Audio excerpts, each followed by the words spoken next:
हम दर्शन स्तुति पर चर्चा कर रहे हैं। कर लो जनवर की पूजन में पेज नंबर है 5। सकल गेय गायक तदपि निजानंद रस लीही, सो जिनेन्द्र जयवंत नित अरिरज रहस बिही। जय वीतराग विज्ञान पूर, जय मोह तिमिर को हरन सूत, जय ज्ञान अनंतानंत धार, द्रग सुख वीरज मन, जय परम शांत मुद्रा समेत, भविजन को निज अनु, भविभागन वच जोगे वशाय तुम।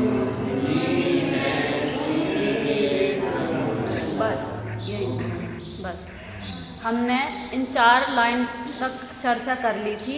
एक बार दोहराकर फिर आगे शुरू करते हैं। क्या लिखा है कि हे प्रभु, आप सकल गेय के गायक होने पर भी मतलब तदपि निजानंद रसलीन, किसमें लीन है? अपनी आत्मा में ही लीन है। सो जिनेन्द्र जयवंत नित अरिरज रहस्य विहीन, इसलिए हे जिनेन्द्र भगवान, मैं आपको नमस्कार करता हूँ। क्यों नमस्कार करता हूँ? क्योंकि आप अरि, रज और रहस्य, इसमें 4 घातीय कर्मों की चर्चा आई है। ठीक है, इनसे आप कैसे हैं? रहित हैं। फिर आगे क्या लिखा है?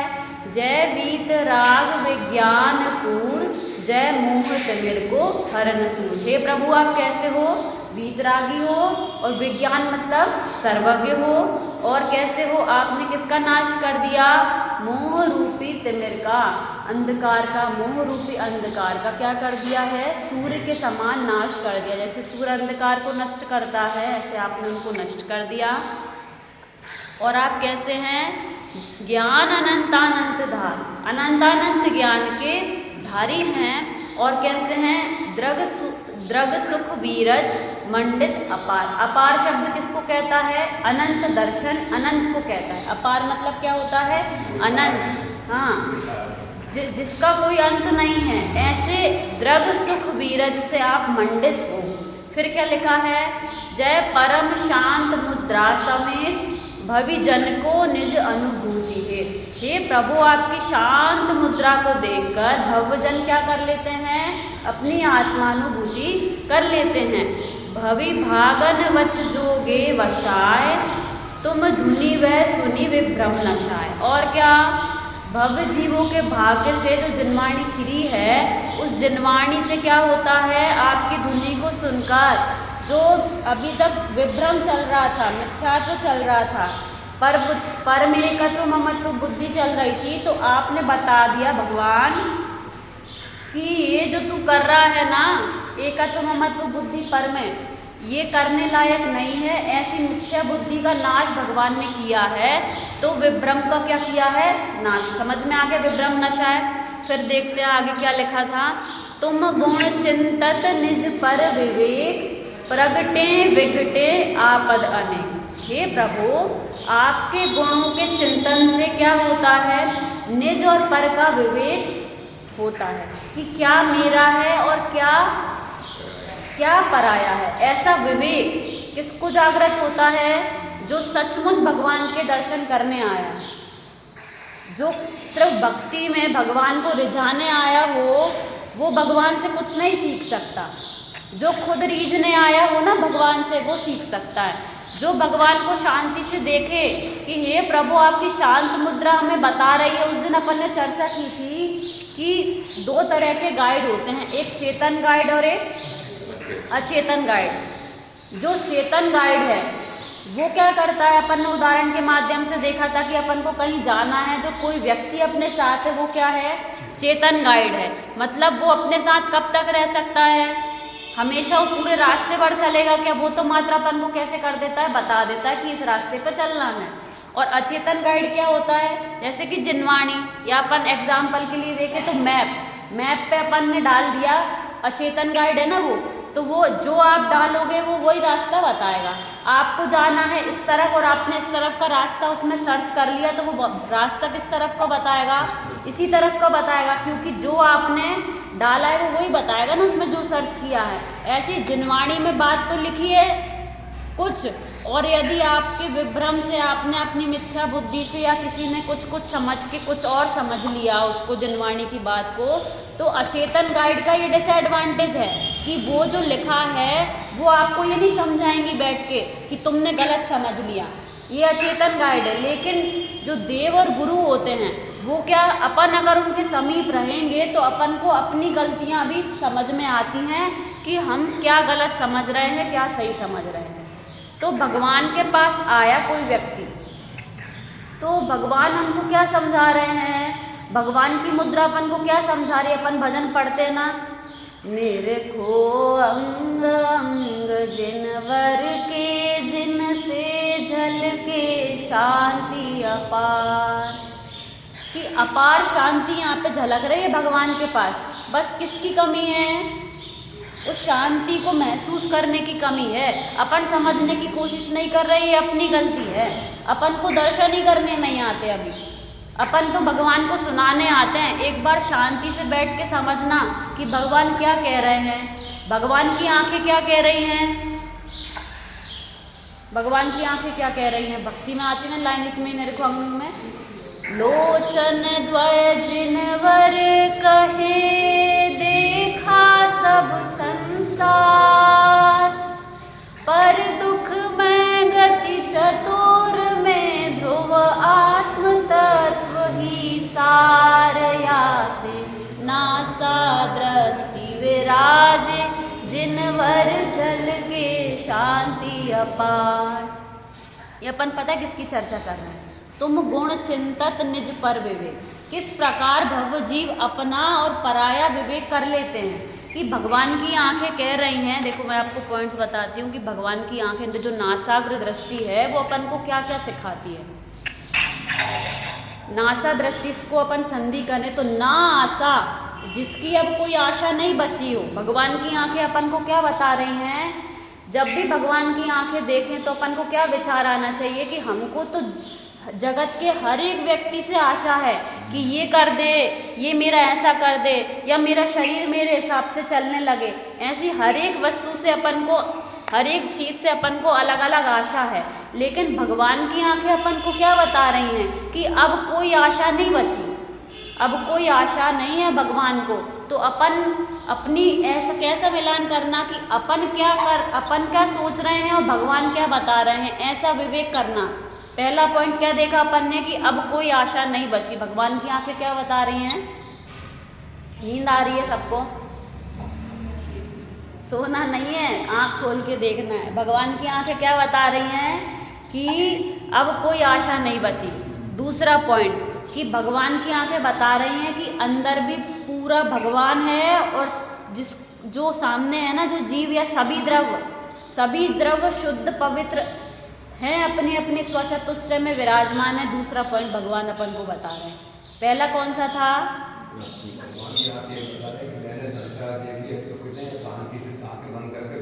हाँ, कि अपन ने अभी भजन में भी देखा कि देखा सब संसार, पूरा संसार देख लिया, पर निज आत्म तत्व ही सार। सब कुछ देखने के बाद, अच्छा कोई घर से भाग जाए और भूला भटका फिर घर पे वापस आ जाए तो उसको भूला कहते हैं क्या? और उसको पूछे ना तो वो पूरी अच्छी एक्सपीरियंस बता देगा अपन को कि वो कितने बढ़िया से कितना देखने गया था बाहर, सुख देखने गया था, और वापस उसको कहाँ पे सुख लगा, अपने घर में। वो कहता भैया कि बाहर तुम कितनी अच्छी जगह घूम लो, लेकिन अपन को 10 दिन अपन कहीं पे ट्रिप पे चले जाएं तो घर की याद आने लगती है ना। चाहे अपन को कोई अच्छा खासा बिस्तर दे दे, कुछ भी दे दे, लेकिन उसी बिस्तर पे नींद आती है, भले ही वो कैसा भी फटा हो, चूहे ने काट लिया, कुछ भी हो उसमें, लेकिन वही अच्छा लगता है। ऐसे भगवान बता रहे हैं कि सारा संसार घूम लिया, देख लिया, वो तो सर्वज्ञ है ना, झूठ थोड़ी ना बोलेंगे। उन्होंने सब संसार देख लिया, फिर भी किसमें सार है, किसमें सार है कि अपने आत्मा को देखने में, जानने में ही सार है।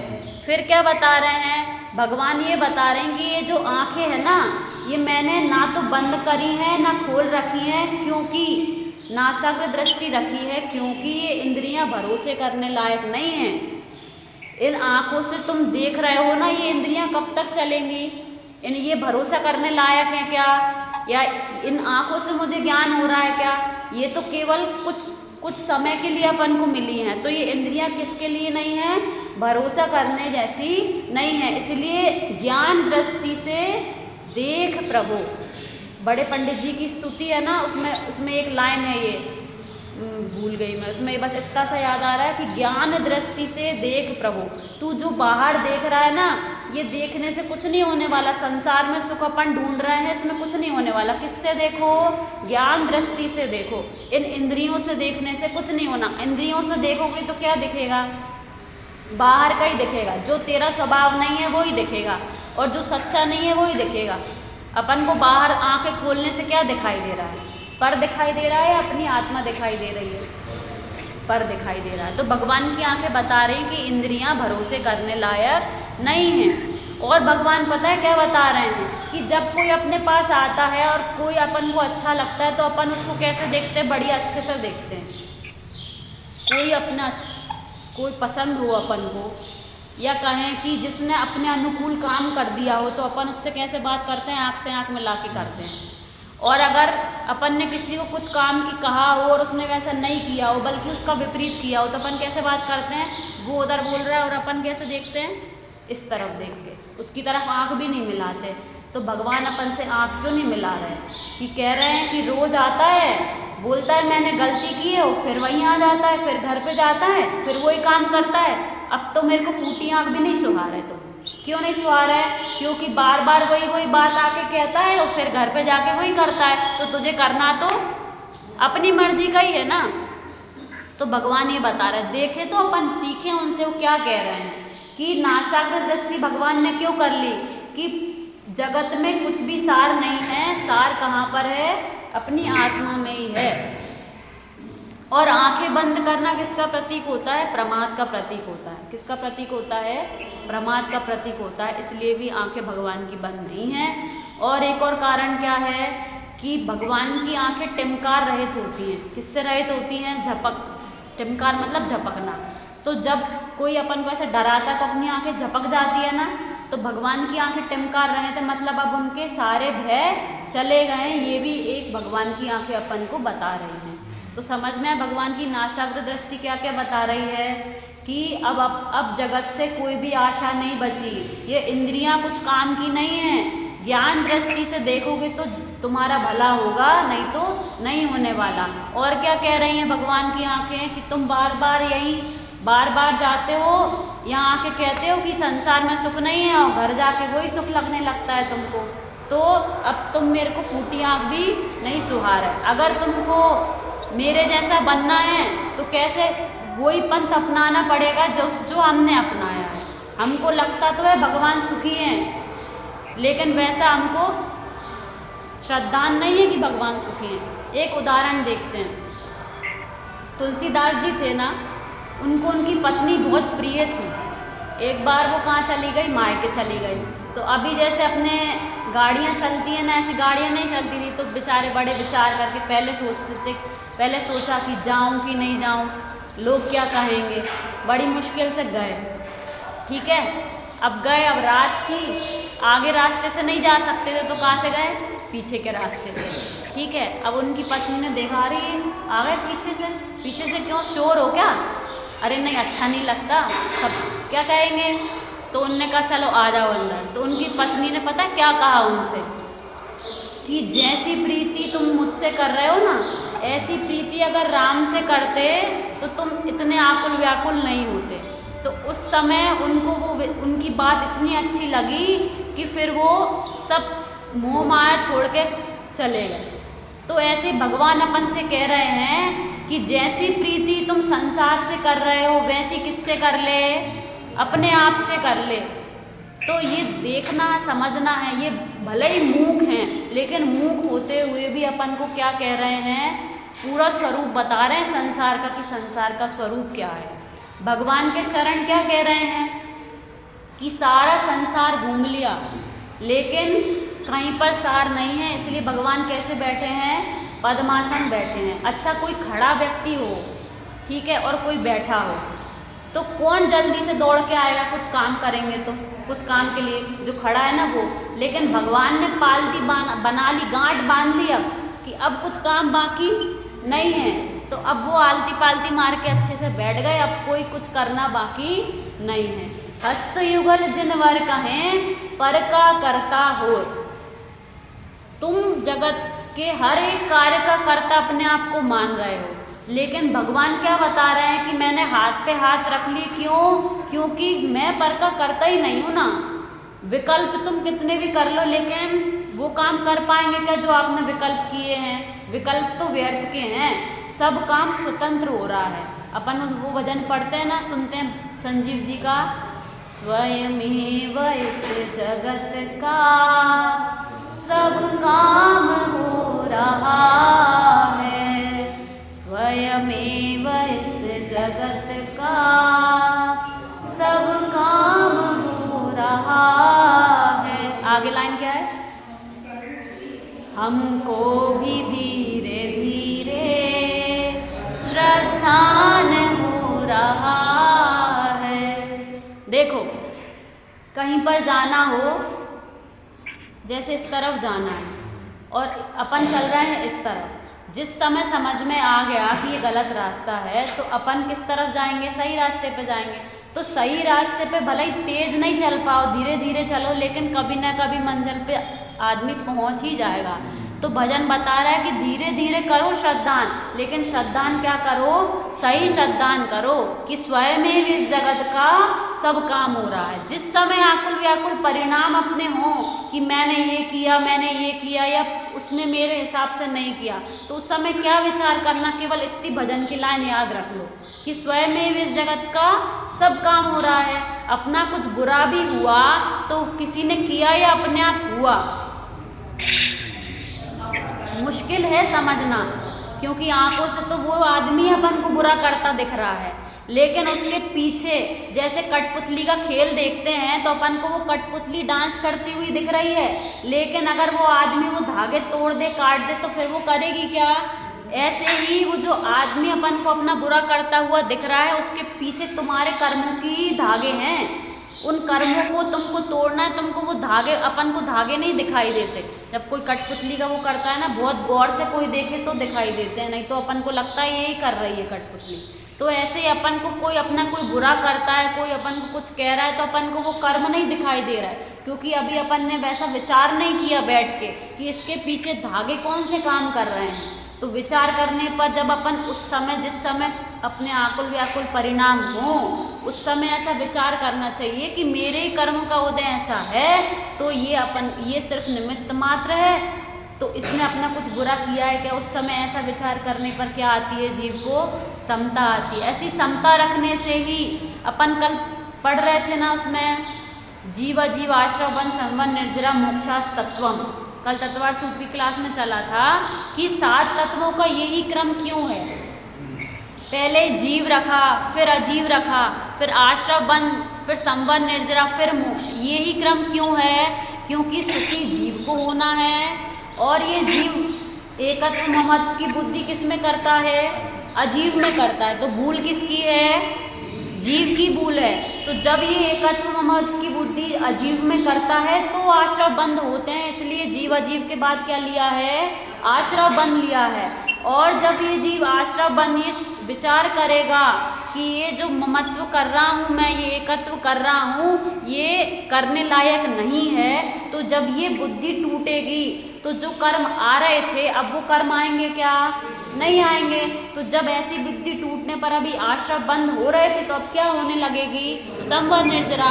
इसलिए आश्रव बंद के बाद संवर निर्जरा ली, और धीरे धीरे सारे कर्म चले जाएंगे, तो क्या हो जाएगा? जीव को मोक्ष हो जाएगा। तो ऐसे 7 तत्वों का क्रम है। तो जीव की ही भूल है कि वो परम एकत्व ममत्व कर रहा है। तो भूल कहाँ पर है? जीव की। और सुधार किसको रहे हैं अपन? पर को। तो रास्ता ही गलत है। कितना भी माथा फोड़ लें, वो चीज़ जैसी आप चाह रहे हो वो नहीं होगी, क्योंकि आप रास्ता ही गलत जा रहे हो। देखो अब आगे इसकी चर्चा करते हैं। क्या अपन ने क्या किया अभी, भवि भागन सॉरी तुम गुण चिंतत निज पर विवेक। निज और पर का विवेक कैसे आता है, भगवान के गुणों का चिंतन करने से, भगवान के समक्ष बैठने से। अभी अपन ने देखा ना कि भगवान का एक एक अंग अपन को क्या सिखा रहा है। भगवान की मुद्रा कैसी है, वीतरागी मुद्रा है। जैसी जिनेंद्र की मुद्रा है वैसी ही स्थापना निक्षेप से अपन ने किसकी स्थापना की है, यहाँ पे जिनेंद्र भगवान की स्थापना की है। एक और बात अभी सब लोग हैं तो वो कल अपन जो चर्चा कर रहे थे थोड़ी सी बता दे रही कि स्थापना निक्षेप से अपन ने भगवान की स्थापना की है। तो स्थापना निक्षेप दो प्रकार का होता है। स्थापना निक्षेप कितने प्रकार का होता है, दो प्रकार का, एक तदाकार स्थापना और एक अतदाकार स्थापना। तो स्थापना निक्षेप में क्या करते हैं कि एक वस्तु की स्थापना दूसरी वस्तु में करते हैं। तो नाम वो नहीं पढ़ा रही, नहीं तो आप कंफ्यूज हो जाओगे। नाम निक्षेप नहीं पढ़ा रही। स्थापना निक्षेप में क्या करते हैं, एक वस्तु की स्थापना दूसरी वस्तु में करते हैं, लेकिन वो वस्तु में जिसमें स्थापना कर रहे हैं वो वैसी दिखनी चाहिए, वैसे गुण उनमें होने चाहिए। तो स्थापना निक्षेप से अपन ने भगवान की स्थापना की। तो जैसे वीतरागी सर्वज्ञ हमारे भगवान थे वैसी स्थापना की कि कोई और है, ये कुछ और मुद्रा है क्या, नहीं है, वैसी की वैसी मुद्रा है। तो यहाँ पे ऐसे ही समझना कि जैसे जिनेंद्र तीर्थंकर अरिहंत समूह शरण में विराजमान होते हैं वैसे ही तदाकार स्थापना यहाँ पर की है।